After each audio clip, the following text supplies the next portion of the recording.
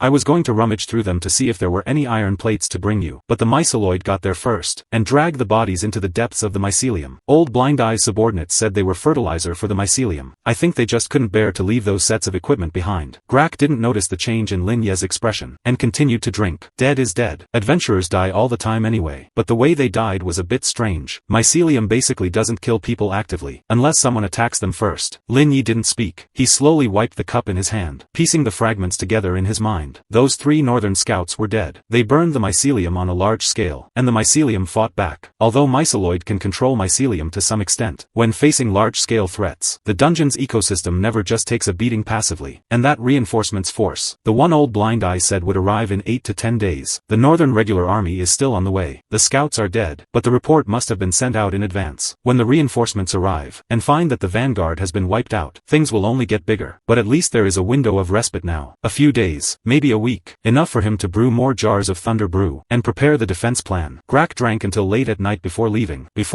He left 11 gold coins again. Lin Yi put the money away, and recorded today's income in the account book. Added to the consumption of other guests, he earned nearly 20 gold coins today. The money box felt heavy again. Over the next few days, the tavern's foot traffic increased steadily. The gargoyle came 2 more times. His injuries had healed a bit. The cracks in his granite skin remained, but the edges had turned from lime white to dark gray, no longer peeling off. Lin Yi asked him how he healed. He said it was minerals. Gargoyles don't need healing potions. They only need high-quality ore. Lin Yi remembered the few magic crystal fragments he brought back from the crystal fissure on the 4th floor of the dungeon. At that time, he just thought they looked pretty and picked them up. He took one and gave it to the gargoyle. The gargoyle took it and held it in his palm. The crystal fragment slowly melted in his palm, turning into liquid and seeping into his granite skin. The cracks healed a bit more. Thank you, the gargoyle said. The myceloid Old Blind Eye sent mycelium to deliver spores once, exchanging for a cup of hot ale. The message from the mycelium was simple. The mycelium labyrinth had devoured 3 scout corpses, and extracted some useful information from their belongings. The Northern Empire's army camp stationed at the edge of the broken wasteland had indeed received the scouts' report, and was gathering troops, expected to arrive at the dungeon entrance in 4 to 5 days. Additionally, that party of adventurers was still circling the west side of the mycelium labyrinth. They were lost, but had been moving toward the direction of the tavern. Lin Yi replied, "Keep monitoring. I'll bring you sea salt next time I shop." The mycelium retracted. Before leaving, it left a small pinch of fresh spore powder on his bar counter, a return gift from the myceloid. Spore powder can serve as a natural fermentation agent, making the wine smell even better than yeast. On the afternoon of the 4th day, the adventurers arrived. Lin Yi was calculating accounts behind the bar counter. The door was suddenly pushed open. The way the door was pushed was very heavy, bumped open with a shoulder, carrying an indifferent rudeness. A tall man came in, wearing low-level mercenary leather armor, with a 2-handed heavy sword hanging from his waist. He had an old scar on his face stretching from his brow bone to his jaw. He stood at the door and glanced at the tavern interior. 6 tables, stone fireplace, bar counter and Lin Yi behind the bar. Then he turned back and roared at the outside of the door. "There really is a tavern here. Damn it." Immediately, a dozen people flooded in behind him. Lin Yi put down his pen, pushed the healing potion in the drawer next to him deeper, and stood up. The composition of this adventurer party was more diverse than any he had ever seen. Leading them was that scarred mercenary, followed by 2 light-armored scouts, 3 warriors in leather armor, a woman with a bow and arrow, a dwarf. The dwarf was covered in tools and dynamite packs at his waist, his beard braided into 4 strands, and then a few newbie greenhorns. The last to enter the team was a mage in a red robe. The red robe of the mage was embroidered with silver spells, distinguishable from ordinary elemental mage robes. The patterns of these spells were more profound, belonging to an ancient school that was lost or rarely practiced. Lin Yi had once heard dungeon creatures mention that. The red-robed mage stood at the door for a moment, looking around the room, his gaze finally landing on Lin Yi. His eyes were light gray, with a faint silver gleam deep within the pupils. Then he spoke, his voice calm, pronunciation clear, carrying a scholar's gentleness. "Interesting. This building has remnants of ancient barriers. You must be the owner of this place." place. Lin Yi nodded. Boss, what will you drink? The scarred mercenary heard this and strode to the bar counter, sat on a high stool with a thud, and leaned his heavy sword against the side of the bar with a clatter. Whatever you have. Wandering in this godforsaken place for 4 or 5 days. The mycelium labyrinth almost drove us crazy. The water in our backpacks is all gone. Yesterday we even started licking water droplets off the stones. Damn it. After complaining, he immediately changed his tone. This tavern of yours is simply a miracle. How can there be a tavern in a dungeon? Who are you? Why are you opening a tavern here? Doing business. Lin Yi poured him a glass of basic ale. Clearly, none of those who can lead are idiots. The scarred man took it and gulped down half the glass. Then stopped. He looked down at the ale in the cup, then looked up at Lin Yi. This liquor is actually decent ale. Decent. Not brewed from some dungeon stuff. Malt, yeast, water. The scarred man was silent for 2 seconds, then turned and roared at his companions. Come over here all of you. This liquor is the real deal. With the boss testing the poison, a group of people swarmed to the bar counter. Lin Yi poured drinks for them one by one. The dwarf ordered the strongest one. Lin Yi poured him a glass of abyss flame. After drinking it, the dwarf's beard curled up, cursed in the dwarven language, and then slapped the bar counter hard. Another glass. This is the real liquor. Better than what I brew myself. Lin Yi noticed the red-robed mage did not squeeze to the bar counter. He sat alone in the corner, took out a small silver wine flask from his backpack, and took a sip of what he brought himself. His gaze was constantly examining the tavern's walls, beams, floor. His light gray eyes scanned every stone inch by inch, as if studying something. Lin Yi walked over. Not drinking anything, I brought my own. The mage lifted the silver flask and shook it, smiling slightly. The smile was very faint, polite but distant. Your tavern is built in a very interesting place. Do you know the history of this building? Lin Yi didn't answer directly. You seem to know a lot. A little. My name is Orion, from the Magic Academy of the Canny Republic. We study ancient magic history. Orion put away the silver flask, interlocked his fingers and placed them on the table. Magic Academy. Not those court mage institutions of the north, but an independent academic institution. The stone grain of this building doesn't match any known ancient ruins. It doesn't belong to the Dwarven Architectural School, nor does it belong to the organic architectural tradition of the elves. Although the density of the runes on the wall base is invisible to the naked eye, I can perceive it. It is shockingly high. This is not a building that has been subjected to protective spells. It is more like the building itself is part of the spell. Lin Yi remained silent. This mage knew far more than him. This was a truly learned scholar, and scholars don't go into dungeons without reason, especially at a time when they are gathering supplies in Sieben, and the north is deploying troops. You are here to explore the dungeon? In a way, Orion said. We are looking for an ancient ruin. The ruins of the Grey Council. Documents record it is located in the first few levels of the dungeon, but the specific location is intentionally blurred. My companions are mercenaries. They accepted a protection contract to accompany me down here, and hunt some monsters to collect materials along the way. Did you find it? Not yet. The mycelium labyrinth is a bit complicated. Our sense of direction was completely scrambled. Circling in the maze for 4 days, we stumbled upon this place by accident. Orion lifted his eyes to look at him, silver light flashing faintly in his light gray pupils. But now I am a bit suspicious. Perhaps we didn't go the wrong way. Lin Yi met his gaze. It's really lively here. A woman's voice broke the stalemate. Lin Yi turned. The speaker was the woman carrying the bow and arrow. She was leaning against the bar counter, holding a glass of ale. Around 27 or 28 years old. Dark brown hair tied into a low ponytail. The skin on her face was roughened by wind and sun, but her eyes were a rare emerald green. Do you accept all kinds of people? I accept anyone who pays. Dungeon creatures are also accepted. Lin Yi glanced at her. Experience from his previous life told him this woman had no malice. She was truly curious. Everyone who comes in is a guest. The woman didn't press further, just nodded. My name is Liz. Mercenary. That dwarf is Balin. The scarred one is Graham. Suddenly she lowered her voice. You'd better charge Graham more money. He has money. He's just stingy. Lin Yi was amused. The tavern gradually became lively. The dwarf Balin had already drunk 3 glasses of abyss flame, and was arm wrestling with the scarred Graham. Graham's arm was thicker than Balin's head, but Balin's hand strength was surprisingly great. The 2 hands were frozen in midair, motionless. The surrounding mercenaries were cheering. Some were betting. Some were slapping the table hard. Just then, the door opened again. It was Grak who walked in. The Ratman warrior and the scarred mercenary almost saw each other at the same time. Graham's reaction was an instinct honed through countless life and death situations. His right hand let go of Balin's wrist. Reaching for the heavy sword leaned against the bar counter. His body had already made a fighting posture. Shoulders and back arched. Leg muscles tensed. And Grak's reaction was more direct. He bared his teeth, like animals baring fangs when encountering a threat. 2 sharp incisors flashed coldly in the candlelight. His ears glued to his skull. His tail stiffly erected behind him. The noise in the tavern also disappeared in this instant. The mercenaries reached for their respective weapons. Only the red-robed mage Orion didn't move. He remained sitting in the corner, hands folded on his knees, his gaze moving slowly between Grak and the mercenaries. Graham gripped the hilt. This movement was very small, but in the quiet tavern, the friction sound of the heavy sword sliding out of the leather sheath was extremely clear. Lin Yi had to speak. This was his tavern. Tavern rules. rules. No fighting allowed here. His voice was not loud. The tone was calm to the point of being casual. Graham did not relax at all upon hearing this. That's a rat man. Do you know how many humans rat men have killed? I know. That rat man is my guest. Everyone here can be a guest, as long as you don't fight. Are you kidding me? Not kidding. You can try to see if you can pull out the sword at this distance. If you are not afraid of getting hurt. Graham's face changed unpredictably. His fingers clenched and loosened on the hilt. Loosened and clenched again. The blade trembling uneasily in the sheath. Liz pressed his arm. Wait. She looked at Lin Yi. Listen to what he has to say first. There is an ancient restraint here. No one can actively attack within the tavern's range. You can sit together and drink, can argue, even swear at each other, but you just can't make a move. If you don't believe it, you can try slashing that table with your sword. I won't charge you. Graham glared at Lin Yi. Then he did something no one expected. The heavy sword slashed toward an empty table nearest to him with a rushing sound. The blade was blocked by an invisible force less than an inch from the tabletop, stopped in mid-air. Then that force was transmitted back along the blade, blasting his entire arm away forcefully. Graham stifled a grunt and let go, the heavy sword hitting the ground with a clatter. The webbing between his thumb and index finger was slightly numb. At this time, the tavern was so quiet that only the crackling of the burning candles remained. The dwarf Balin suddenly burst into a loud laugh. I said this place was wrong. I felt something pressing on my chest the moment I walked in. Damn it, it turns out to be a contract. He pointed at Graham, laughing until his beard trembled. Got blasted, didn't you? Does it hurt? Tell me, does it hurt or not? Graham clutched his numb hand, staring at the sword on the ground, then glaring at Lin Yi, finally glaring at Grak. Grak was still standing where he was, but his ears had relaxed. A smile-like expression pulled at the corners of his mouth. The rat man's smile was ugly, like a broken leather bag stretched by teeth. Interesting, he said. Then he walked to the bar counter, stepping over the heavy sword at Graham's feet. He sat on a high stool, and raised a claw toward Lin Yi. The usual. Lin Yi poured him a glass of thunder-stinky water. The rat man took it and took a sip, letting out a satisfied sigh. Then he turned his head, looking at Graham who was still standing, and said in fluent common tongue, "The sword is nice, just that the person is a bit stupid." Graham's face turned from blue to white, but he still bent down to pick up the heavy sword, moving slowly and cautiously, clearly wary of the contract's power. Putting the sword back into the sheath, he sat at a table opposite Grak, grimly calling out to Lin Yi, "Pour more liquor, the strongest one." The dwarf Balin was laughing uncontrollably, beating the table edge with his cup to keep the beat, humming a dwarven tavern ditty in his mouth. Liz loosened her fingers pressing on the bowstring, picking up her cup and sipping slowly, her emerald green eyes observing Lin Yi from above the rim of the cup, lost in thought. Around midnight, the adventurers fell asleep leaning against the tables one after another. Graham was slumped over the bar counter, snoring like thunder. Liz was in the corner, napping against her backpack, her eyes half closed, one hand always resting on the bowstring. The dwarf Balin slept closest to the fireplace, with alcohol foam still on his beard. In his sleep, he was muttering dream talk in the dwarven language intermittently. Only Orion was still awake. This red-robed scholar was always different. He was holding a glass of ale, slowly pacing to the bar counter, and sitting down across from Lin Yi. "You are very smart, not telling them the whole truth." "What truth?" "The range of the contract." Orion dipped his index finger in a bit of ale, and drew a circle on the bar counter, a diameter of 200 meters, only covering the tavern itself and a small surrounding area. Once outside that range, the rules expire. At that distance, that ratman gentleman could attack my companions at will. But you didn't say that. You let them all mistake that the rule covers the entire dungeon. This trick is very smart. Lin Yi did not deny it. "You are here for the Grey Council." "Yes." "You found it." "Yes." Orion finished drawing the circle of liquor stains on the bar, and tapped the center with his fingertip. "This tavern is the ruin of the Grey Council. But not all of it. The council is a complex of buildings. The tavern is just its core. According to the documents I found in the archives of the Canny Magic Academy, the facilities of the Grey Council are distributed across the first 5 levels of the dungeon, including the council hall, library, sealing room, and residential area, most of which have collapsed or been buried. The only one preserved intact is this tavern, because the power of the contract is protecting it. You came this far, just to see a ruin? I need an imprint." Lin Ye's eyes changed ever so slightly, but Orion had captured it instantly. "You know about the imprint?" The red-robed mage stated affirmatively. "You have seen one of them. Why do you need the imprint?" "Academic purpose." "Lying." Orion was silent for 2 seconds, then smiled lightly. The way he looked at Lin Yi was no longer bland and distant. "Not entirely lying. My academy is indeed studying the Grey Council, but I am not just a researcher. I am a descendant of the 7th imprint guardian." After saying that, he finally saw the surprise that Lin Yi no longer hid, so he continued to talk. "The imprint of our family was stolen 50 years ago. It was my uncle. He sold the imprint to the Seban nation, in exchange for a noble title and a piece of territory. My family declined because of this. The Academy's expulsion letter is still hanging on the wall of my study." His voice was very steady, without any emotional fluctuations. "Since then, I have been looking for other imprints, because only an imprint can counter an imprint." Lin Yi didn't speak. Orion put away the silver flask. "You are very special, so I will give you a piece of free advice. If the Northern Empire is really deploying troops to come here, you need more than just a set of enchanted leather armor and a rune shield.